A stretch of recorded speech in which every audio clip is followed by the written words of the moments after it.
வணக்கம். புத்தாண்டு பிறப்பை புதுவை மக்கள் கோலாகல கொண்டாட்டத்துடன் ஆரவாரமாக வரவேற்றனர். புதுவையில் புத்தாண்டை கோலாகலமாக கொண்டாடின மக்கள் சிறப்பு ஏற்பாடுகளை 2 தினங்களுக்கு முன்பிருந்தே செய்து வந்தனர்.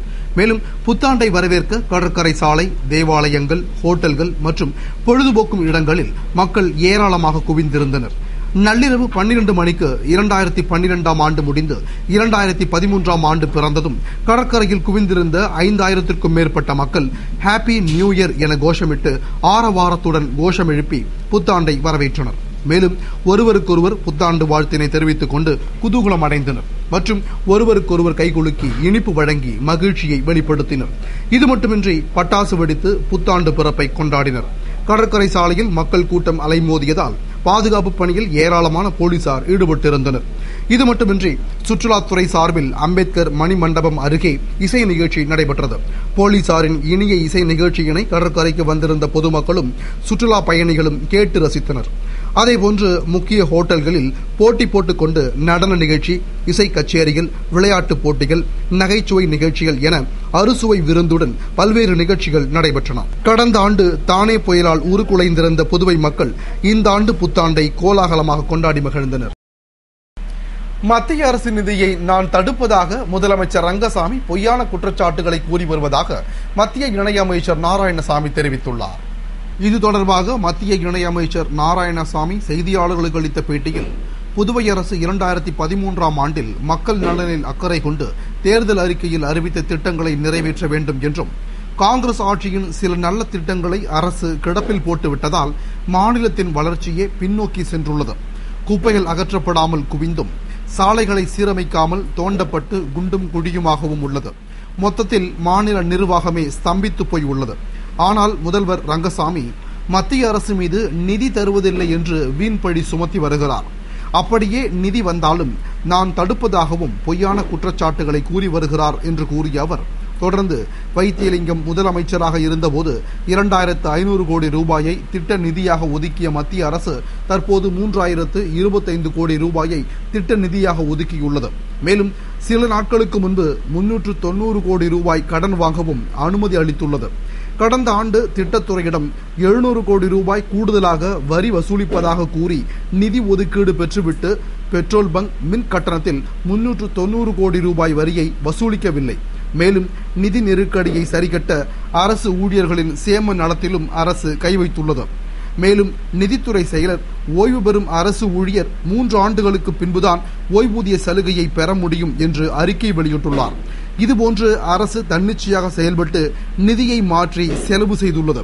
மேலும் நிதி நெருக்கடியில் சிக்கி தவிக்கும் வேளையிலும் மத்திய அரசை அணுகி நிதி பெறும் நடவடிக்கையில் ஈடுபடவில்லை. இதே நிலை நீடித்தால் அரசு ஊழியர்களுக்கு அடுத்த மாதம் சம்பளம் வழங்கக்கூட முடியாத நிலைமை ஏற்படலாம் என்றார்.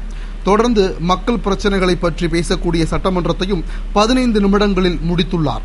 இது மக்கள் மீது அவர் கொண்டுள்ள அக்கறையின்மையை காட்டுகிறது என்று தெரிவித்த அவர் மேலும் மத்திய அரசு மாநில அரசுக்கு உதவ தயாராகத்தான் உள்ளது. இந்த ஆட்சியை மக்களும் கண்காணித்துக் கொண்டுதான் இருக்கிறார்கள்.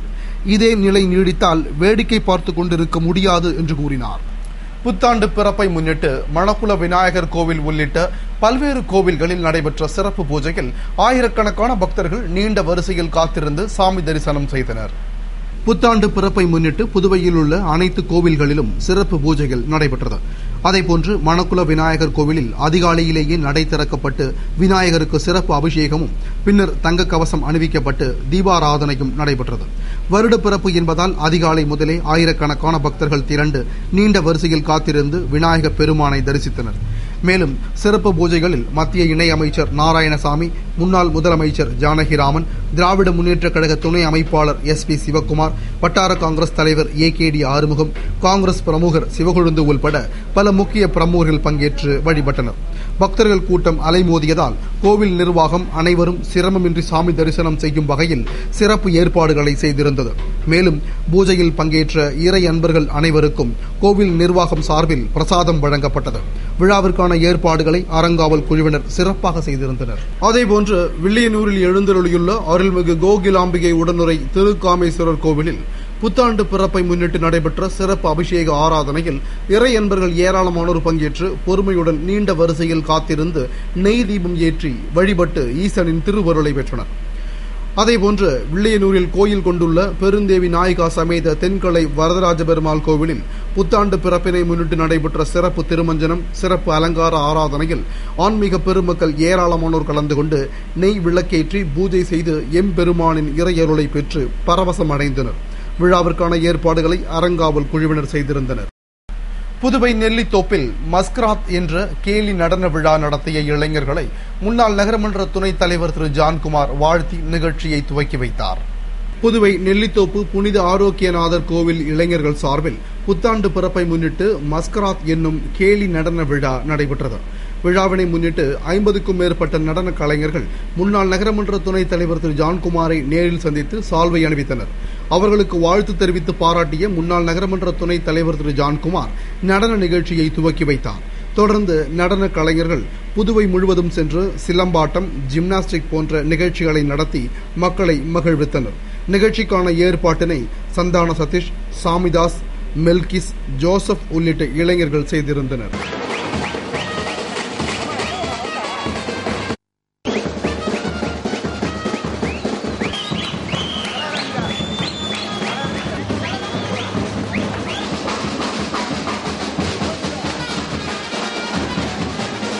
புதுவை அரசுக்கு அறிவிப்பு மட்டும் போதாது, செயல்பாடும் வேண்டும் என்று திராவிட முன்னேற்றக் கழக மாநில அமைப்பாளர் எம்ஏ சுப்பிரமணியன் கூறியுள்ளார்.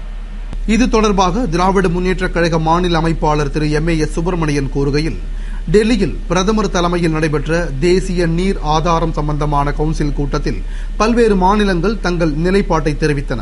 ஆனால் புதுவை மாநிலம் சார்பில் முதல்வரோ அமைச்சரோ கலந்து கொள்ளவில்லை. மேலும் விவசாயத்திற்கான தண்ணீர் குறிப்பிட்ட முகவர் மூலம்தான் பாசன வசதிகள் செய்து தரப்படும் என்ற திட்டங்கள் எல்லாம் நமது மாநில நலனுக்கு ஏற்றதல்ல. மேலும் தண்ணீர் வணிகப் பொருளாக அறிவிக்கப்படும் என்று அந்த வரைவு திட்டத்தில் குறிப்பிடப்பட்டுள்ளது.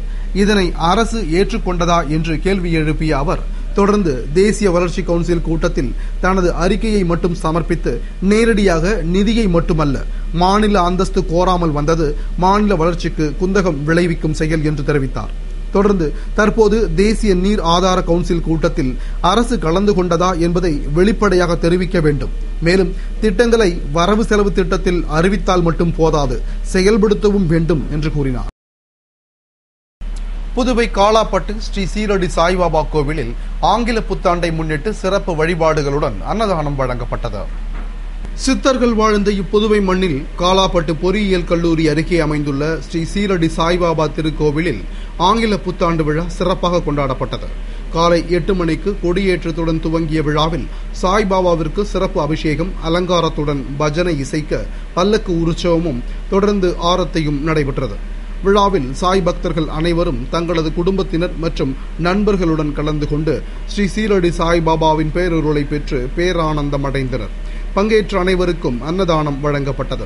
விழாவிற்கான ஏற்பாடுகளை ஸ்ரீ சீரடி சாய்பாபா சேவா அறக்கட்டளை மற்றும் ஸ்ரீ சீரடி சாய்பாபா சேவா சமிதி நிர்வாகிகள் செய்திருந்தனர். புதுவை உழவர்கரை தொகுதியில் காங்கிரஸ் சார்பில் நடைபெற்ற விழாவில் 100க்கும் மேற்பட்டோர் மத்திய இணையமைச்சர் நாராயணசாமி முன்னிலையில் காங்கிரஸ் கட்சியில் இணைந்தனர். புதுவை உழவர்கரை தொகுதியில் தொகுதி பிரமுகர் ரவிச்சந்திரன் தலைமையில் 100க்கும் மேற்பட்டோர் காங்கிரஸ் கட்சியில் இணையும் விழா நடைபெற்றது. விழாவில் சிறப்பு விருந்தினர்களாக கலந்து கொண்ட மத்திய இணையமைச்சர் நாராயணசாமி, எதிர்க்கட்சித் தலைவர் வைத்திலிங்கம், மாநில காங்கிரஸ் தலைவர் ஏவி சுப்பிரமணியன், சட்டமன்ற உறுப்பினர் நமச்சிவாயம், கதிர்காமம் வட்டார காங்கிரஸ் தலைவர் ஏகேடி ஆறுமுகம், இளைஞர் காங்கிரஸ் தலைவர் இளையராஜா, துணை செயலாளர் சரவணன், பொதுச் செயலாளர் சத்தியவேந்தன் ஆகியோர் முன்னிலையில் 100க்கும் மேற்பட்டோர் காங்கிரஸ் கட்சியில் இணைந்தனர்.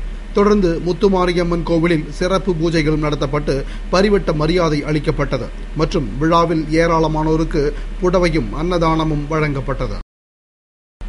புதுவை போக்குவரத்து எஸ்பி சிவதாசன் ஓய்வு பெற்றதை முன்னிட்டு நடைபெற்ற பாராட்டு விழாவில் காவல்துறை அதிகாரிகள் கலந்து கொண்டு அவருக்கு புகழாரம் சூட்டினர். புதுவை காவல்துறையில் சப் இன்ஸ்பெக்டராக பணியில் சேர்ந்த சிவதாசன் தற்போது போக்குவரத்து எஸ்பியாக பணிபுரிந்து ஓய்வு பெற்றார்.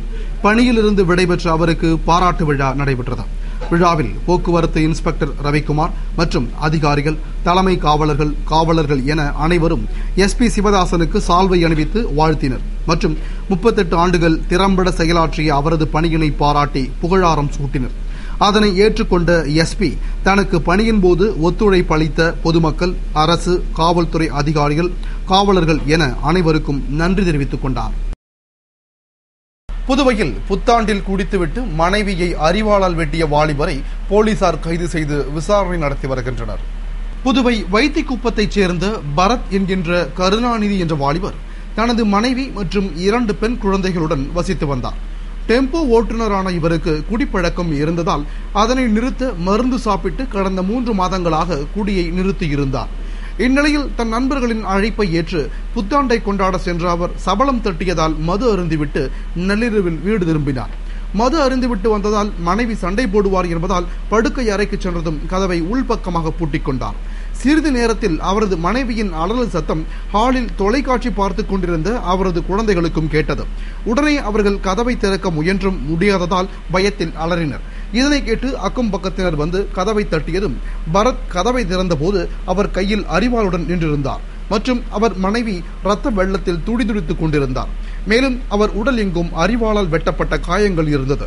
உடனே அவரை மீட்டு அரசு மருத்துவமனைக்கு அனுப்பிவிட்டு முத்தியால்பேட்டை போலீசாருக்கு தகவல் தெரிவித்தனர். போலீசார் விரைந்து வந்து பரத்தை கைது செய்து தீவிர விசாரணை நடத்தி வருகின்றனர். புத்தாண்டு பிறப்பை முன்னிட்டு புனித ஜென்மராகினி மாதா ஆலயத்தில் நள்ளிரவில் சிறப்பு பிரார்த்தனை நடைபெற்றது. புத்தாண்டு பிறப்பை முன்னிட்டு அனைத்து கிறிஸ்தவ தேவாலயங்களிலும் நள்ளிரவில் விசேஷ பிரார்த்தனை நடைபெற்றது. அதன்படி புனித ஜென்மராகினி மாதா ஆலயத்தில் புத்தாண்டு சிறப்பு திருப்பலி நடைபெற்றது. தொடர்ந்து மறைமாவட்ட பேராயர் அந்தோணி ஆனந்தராயர் புத்தாண்டு ஆசீர் வழங்கினார். இதையடுத்து புத்தாண்டு பிறப்பை அறிவித்ததும் அனைவரும் மகிழ்ச்சியுடன் கரகோஷம் எழுப்பி புத்தாண்டு வாழ்த்து தெரிவித்துக் கொண்டனர் மற்றும் வண்ண வண்ண பலூன்களை பறக்கவிட்டு பட்டாசு வெடித்து புத்தாண்டை வரவேற்றனர். விழாவினை முன்னிட்டு தேவாலயம் முழுவதும் மின் விளக்குகளால் அலங்கரிக்கப்பட்டு மின் ஒளியில் மிளிர்ந்தது. நிகழ்ச்சியில் ஏராளமான கிறிஸ்தவ மக்கள் பங்கேற்று ஒருவருக்கொருவர் வாழ்த்தினை பரிமாறிக்கொண்டு புத்தாண்டை வரவேற்றனர். அதேபோன்று தூய இதய ஆண்டவர் கோவில், நெல்லித்தோப்பு விண்ணேற்பு மாதா கோவில், ஆட்டுப்பட்டி அந்தோணியார் கோவில், வில்லியனூர் மாதா கோவில் உள்ளிட்ட அனைத்து தேவாலயங்களிலும் சிறப்பு பிரார்த்தனைகள் நடைபெற்றது. இத்துடன் செய்திகள் நிறைவடைந்தன. வணக்கம்.